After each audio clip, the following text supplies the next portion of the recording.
say goodbye to wearing jeans for the rest of your life. You're gonna build so much more muscle than the guy who's so focused on, anytime you wanna build or grow a muscle, you always wanna, I literally could not walk. I couldn't believe how bad. What's going on, everybody? Back for another video. And believe it or not, we're actually shooting a leg day. I know it's been months. I haven't actually uploaded a leg video, and that's because I haven't really been training legs. Well, I've been training legs consistently now for the last 3-ish weeks. But before that, I wasn't training legs for like at least 7 weeks going into the show, just so my legs could shrink, even though I don't think they really shrunk at all, to make sure I fit my board shorts. But now, leg day back on the menu. I always start pretty much every leg day with calves. I've already done probably like 3-4 sets of this, like working sets. Normally I'll do like 6 sets, but I'm still kind of working my way back up on the volume scale. So I'm gonna do 4 sets here, and then, you know, based off how I feel tomorrow and what my recovery is like, I'll start to slowly increase the volume. But yeah, my first leg day, I did like 3 exercises. I could barely fucking move. Like my stamina, my muscular endurance, everything was just horrible. Obviously, I haven't trained for months, but now I've been slowly tapering up the volume, and I'm feeling good enough to actually show you guys a proper leg day to build huge legs. And this is pretty much the volume I'm gonna be doing for the foreseeable future. Maybe I'll add in a little bit more. I'm talking about across my whole leg day, not just calves here. So you guys can actually see like a proper leg workout now. I was training calves going into my show, so I wouldn't train legs, but I'd still train my calves. But man, it all stopped one night. I trained calves super hard, and if you're taking Clen and just going into the show, you pee like 15 times throughout the night. So every hour I'm up to go take a piss. I trained calves that day. That morning when I went to go to the bathroom, I literally could not walk. My calves were so sore, because when you're going into prep, you almost feel like a raisin. Like you're so dried out. Your recovery's not great because you're not eating a lot and your sleep is dog shit. I literally could not walk. I couldn't believe how bad my calves hurt. And it hurt for like a week and a half straight, like brutal. So after that, I'm like, I'm done with calves. So obviously I've done a bunch of warm-up sets. I've already done a few working sets. You just want to focus on the stretch more than anything. So let your feet sink as far down as you can, whether you're doing seated, standing, whatever. And then just get as big of a stretch as possible. It's not even so much about the contraction on calves. It's more just getting a huge stretch and just pushing up as high as you can. And then once you can't push up and do a full contraction anymore, throw like some partials or like half reps until you can't do any more of those either. But calves have been shown to respond really well to partial reps, especially in the lengthened position, so that's what we're hammering. Normally I do that kind of towards just the end of my set, or sorry, the end of my like last 1 or 2 working sets. I don't do it every single working set, or I'll do like a couple, but then on that last one, I just empty the tank, and then that's done for calves.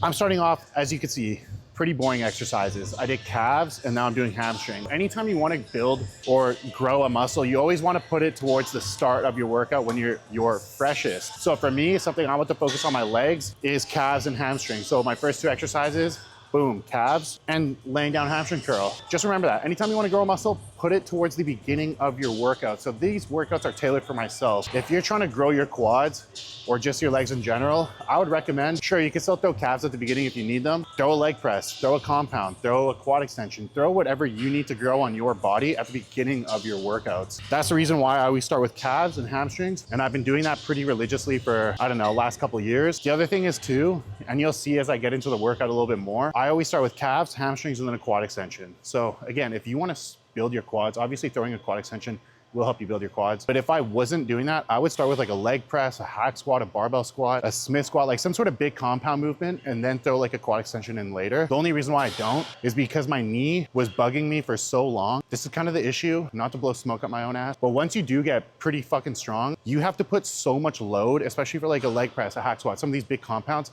where I'm throwing like hundreds and hundreds and hundreds of pounds onto the bar or onto the leg press. And it's just so much stress on my joints that after a while, it just starts to bug them. So I like to just kill my quads on the quad extension, and it also warms out my knees a lot, where then I don't need as much load on the leg press or the main compound movement I'm gonna be doing for my leg day. It's just a little bit more strategic once you do kind of hit certain levels, just so you don't blow a knee, like, you know, blow an ACL, MCL, whatever. You just have to be a little bit safer and a little bit smarter with how you train. So again, this is tailored for me, but if I was a beginner or intermediate, I would kind of modify this workout to make it suit you and your style more. Obviously, if you need to bring up the same muscles that I just mentioned, you can keep this workout the exact same way you see me doing it. And even if you didn't, you'd still grow. But I didn't build my legs doing this. I'm doing this now because I kind of have to. But if I didn't have to, I would just throw a ton of weight onto the bar, do some heavy ass squats or some super heavy leg press, and just go from there and do these kind of like machine movements afterwards.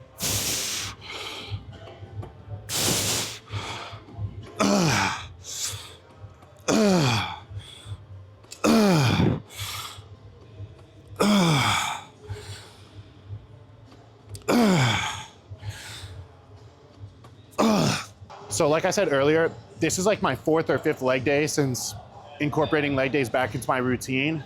If you're coming off an injury or something and you haven't been training a certain muscle group for a while, you're gonna have to taper the volume way down. Like, don't go back to what you were doing before because you're gonna kill yourself. So what I did when I first got back into my leg training, I literally did 3 exercises. I did like 3 hard sets on here, and compared to even the intensity I'm doing now, the intensity was brought down, but it was hard because it was my first time back. I did a quad extension and a hip press, and that was literally my whole leg day. And I can already tell like my muscle was seizing up. If it's your first day back and you haven't trained that muscle group in weeks or months, bring the volume down. And then each week, progress the volume and intensity up. And after like, depending how long of a break you took, but I'd say anywhere from like 3 to 6 weeks, you should be back up to where you were pre-injury or pre-break in my case here. And then you can just maintain that or build off of that. But don't just go fucking balls to the wall your first day back after taking like 2 months off. For legs, you're not gonna be able to walk for 2 weeks. You can maybe even re-injure yourself. Just train smart when you're coming back off an injury or a prolonged break.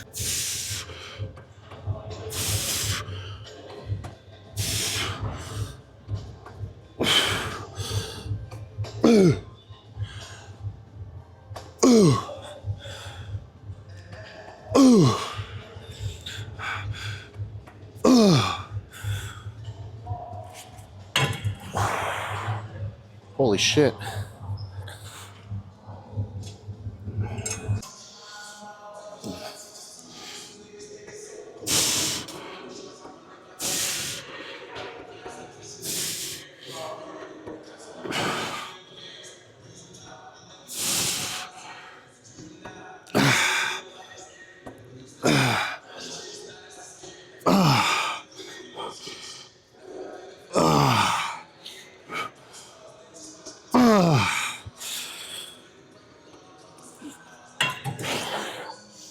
On these, I really like doing partial reps too. Again, normally for the last set only. Maybe I'll do a couple for the other sets. But the thing about partials, they cause so much fatigue. Like, you're gonna have to take a pretty good break in between so you can actually put a lot of effort into that following set. So if you do partials at the end of every set, I guess we'll do this one right beside here anyway, so I'll leave my shit. But if you do partials at the end of every set, you're gonna need such a long break in between. So that's why I kind of just like doing it on that last set. I'm just doing a few warm-up sets here now. Again, anytime I kind of switch to a different muscle group, so I went from like calves, I'll warm up for. Hamstrings, I did a couple warm-up sets. And now quads, I'm gonna do a few warm-up sets too. That's like the only annoying thing about going from like machine to machine to machine, versus if you just started with, even if you started with calves, okay, do a couple warm-up sets and then go do a leg press. All you have to do is warm up for that, do your working sets, and then once you move on to these machines, you're already warm, so you don't need to do so many warm-up sets. But when I'm jumping from calves to hamstrings to quads, I need to warm up pretty much for everything. If I went straight into working sets with this, especially my right knee, it would just start fucking killing me. So, damn, yeah, I gotta do a lot of warm-up sets. 20 kilograms. Like, you can see, I can do it with one leg. All I'm trying to do is just get some blood into my quad, and it's mostly for my knees. It's not even really so much for my muscle. It's just to get, it's called synovial fluid. Basically lubricates your joints.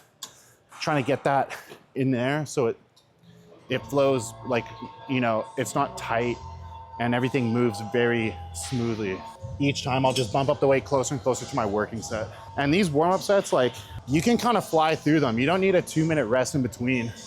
Like, take like 15 seconds because you need to stay warm, right? Like, if you're doing these easy sets and then you're taking 2 minutes, you're gonna lose that warmth that you built up from doing these warm-up sets. So that's good. And the sick thing about this quad extension, and this is by far now my favorite one in the gym, these new tech machines are crazy. You can adjust it everywhere. So the trick with quad extension, like I can move this up and I can move this up like crazy too. So there's so many adjustments you can make on this. And I'm pretty tall, so my legs don't fit properly into a lot of these machines.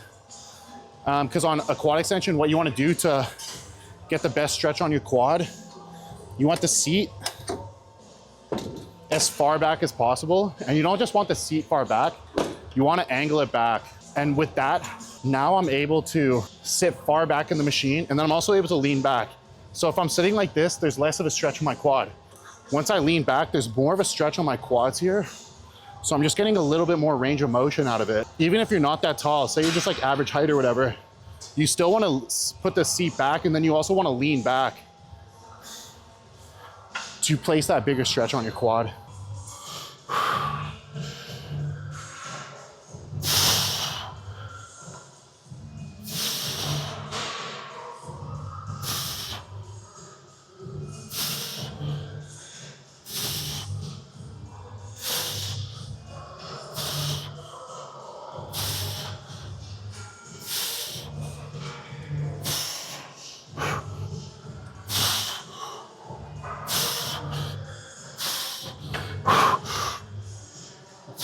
Holy fuck.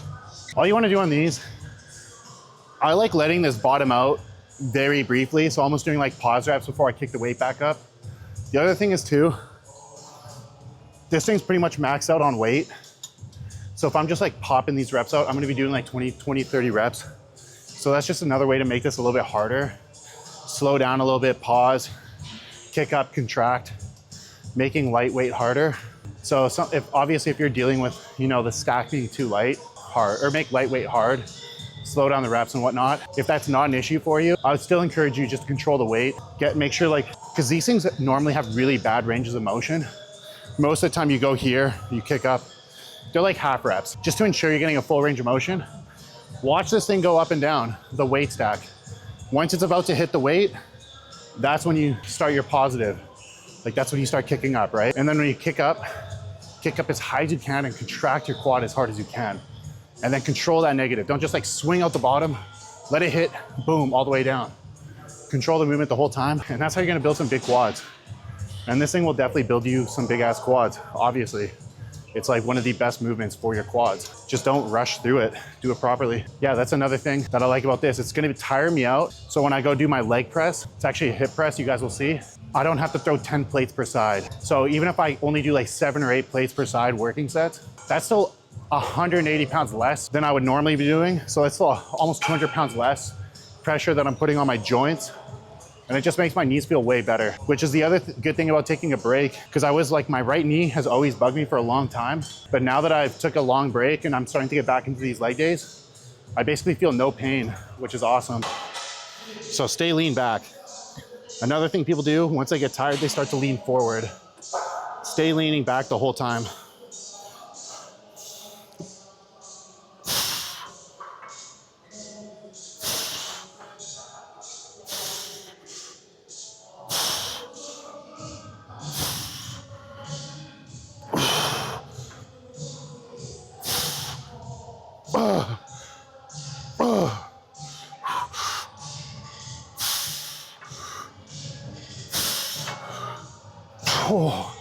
Oh my God.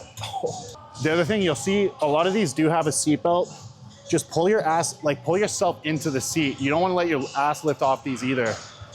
And then again, at the end of these, do some partial reps. Can't do any more full range, do some partial reps. Like get all the juice that you can get out of the squeeze. And I guarantee you partial reps is one of the best ways to do that. Okay, so this is the hip press. I literally just did a little warm-up set there. This thing was out of place, so it kind of cut my warm-up set in half, but that's fine. You can't tell by now, big warm-up set guy. Just gonna do like, that's pretty much all I'm gonna do for warm-up. I just wanna make sure everything's feeling good.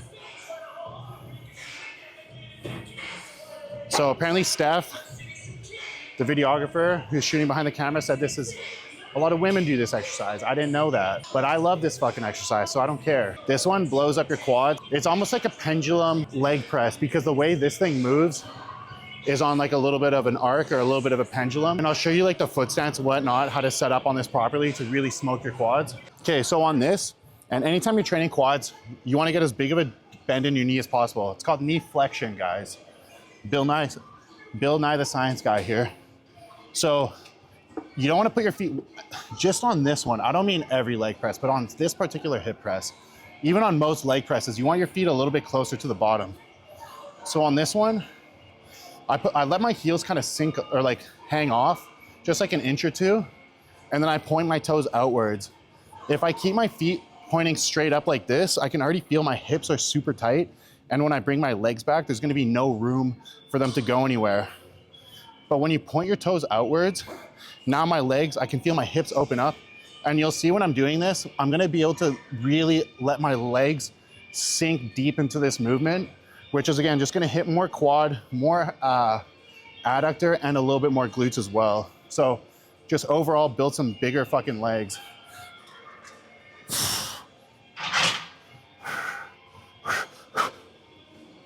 See how deep I can get in here because I opened up my hips?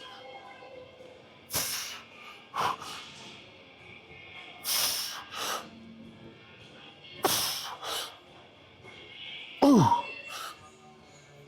Ooh. Ooh. Ooh. Ooh.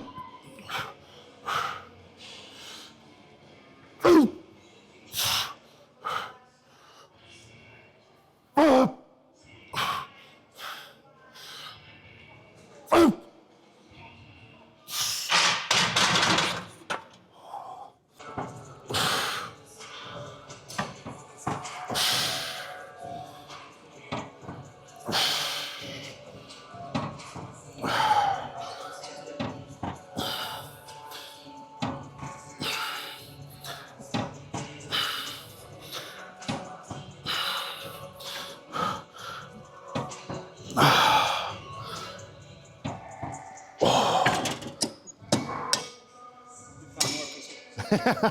Hey man. Okay, so on the hip press, I only did 2 sets there. I don't know, 10 to 15 reps. I don't even know what the reps were, something like that. And then now I'm gonna be doing hamstrings. As you can see, I just did a set there. So yeah, still kind of working on volume. The hip press and just like any compound movement, it just fucking drains you so hard that normally for those ones, I'll just kind of stick to 2 sets, 2 really hard sets. And then for these, just because they're not nearly as fatiguing, I'll do 3. And then I'm either gonna finish, I don't know, you guys will see, either with like a dumbbell walking lunge or some adductors or maybe both. But for the compounds, that's pretty much what I do, just 2 working sets. And then just for these ones, because they're a lot easier and don't cause nearly as much fatigue, just do 3. As you can see, I like going kind of all out on all the working sets. Not a big reps in reserve type of guy. I like emptying the fucking tank, and then I like doing some partial reps if I can. Like if the exercise makes sense to do partial reps, I like doing partial reps at the end. So that's pretty much my training philosophy. And that's kind of how it's been since I started working out. Because even when we were younger, like we didn't really know. I've been working out for a long time, like 12 years now. So when I was 18 to like 25, I didn't really know. I would watch YouTube videos on how to train, and everybody on YouTube in that era just used to do crazy volume, train your ass off, like Mike Rashid, CT Fletcher, Cali Muscle, even like Hodge twins before they went political when they were doing like workout shit, and so many others. They would just go so hard, and that's what we grew up watching. So that's kind of been my training philosophy since then. And now in this era, it's like leave 2 reps in reserve, or you know, have a fucking band on your arm and try and stabilize everything. You know, it's just like a little too much now. So for me, just train as hard as you possibly can, keep your form good. Obviously, use science to, and not even necessarily science and studies, but as long as you know which way the muscle fibers run and you work directly in opposition against them, you know you're gonna be contracting the muscle properly. So as long as you know which way the muscle fibers run and you're doing the exercises properly, you're gonna make gains, as opposed to like making sure everything's stable, making sure all the variables are under control. Like if you just have good form and you train your fucking ass off, you're gonna build so much more muscle than the guy who's so focused on having everything perfect and leaves 3 reps in reserve. Because most people, when they train with reps in reserve, they're leaving way more reps in reserve than they think. Only like very experienced lifters know how many reps in reserve they truly have. And even then, it's a pretty sketchy, I wouldn't say it's a reliable way to train, because even sometimes I think I have 2 reps in reserve and then I'll do like 3 or 4 more reps. So I actually had 6 reps in reserve. So for these beginners and intermediate lifters who are training with like 2 or 3 reps in reserve, because, oh, you don't need to train till failure, because leaving 2 reps in reserve will stimulate the same muscle growth as training till failure. How do you even know that's 2 reps in reserve? You know, maybe that was actually 4 or 5 or 6. So that's why I just like taking everything basically till failure and then throw some partials, because then I know I hit failure and I'm gonna stimulate that muscle to actually grow. And I feel like once you've been training for as long as I have, you have to keep training harder and harder and harder to generate that stress that's actually gonna build that muscle.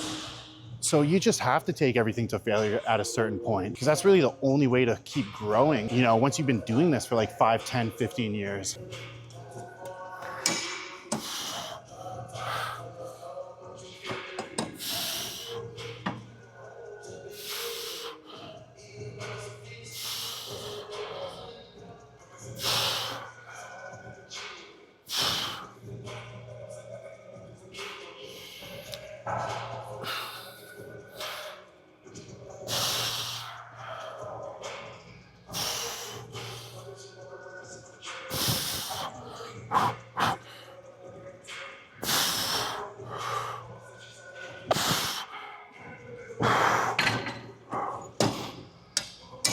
Oh.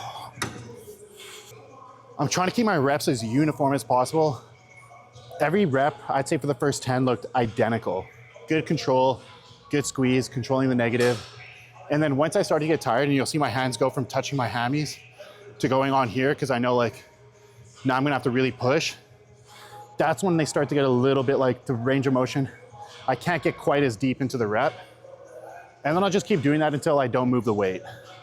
And on an exercise like this, it's totally safe. It's not like a squat. If you fail on a squat, you're gonna collapse over and you need the racks. Like, you can fail very safely on these machines, so why not just fail on them?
So did 1 set here already with the dumbbells. Gonna do 2 sets here, so this will be the last set.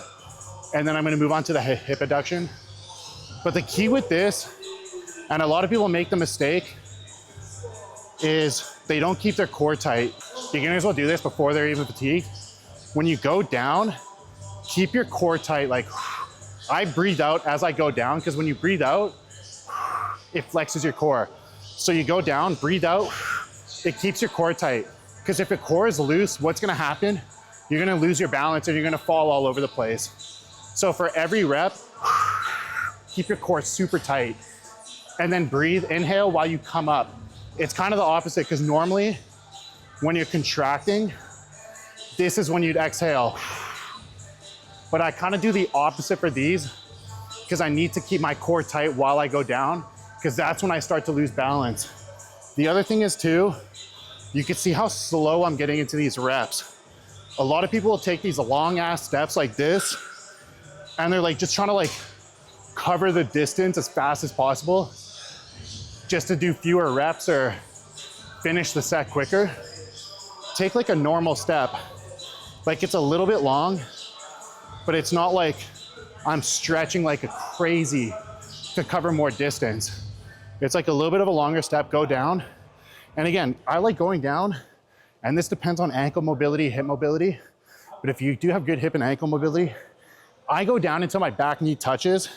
And I'm also, again, getting as much knee flexion in here as possible. I'm getting a bigger stretch on my glute too. The deeper I can go down into this movement. And then when I push up, I'm focused on pushing through my quad. So when I come up, I'm leaning forward and pressing through this lead leg. And I can feel my glute firing and my quad. I'm not just like bouncing up and pushing up with my back leg on the adductor machine. If you never want to fit into another pair of jeans again, do this machine. This is one of my favorite machines, developing leg thickness. Because obviously your quads, it's a huge muscle, right? It's 4 muscles actually. And it's gonna be a majority of the mass on your leg. But your adductor, this inner muscle right here, your inner thigh muscle, this is gonna be the one that makes sure you never fit properly into a pair of pants. And it's funny, well, when you're doing a hip press and the lunges, any type of squat or pressing movement, it will work your adductors. But I also like to isolate them on their own.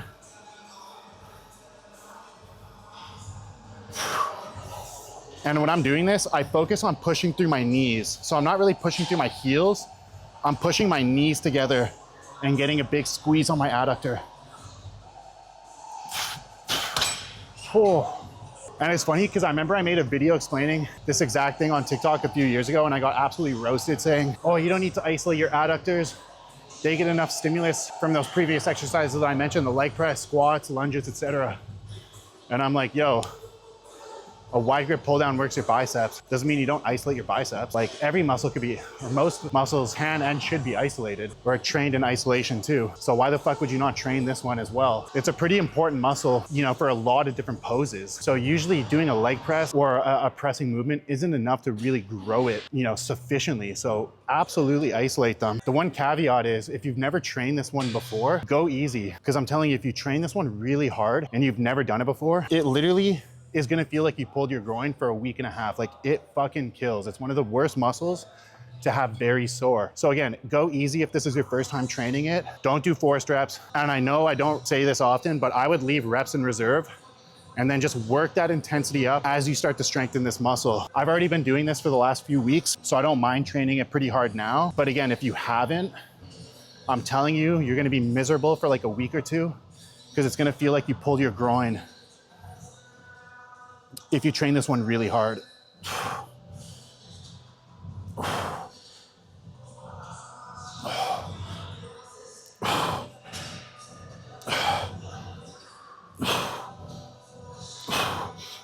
Okay, that's it for me. All right, guys. Holy shit. That was a killer leg day. I'm not gonna be able to walk for the next few days.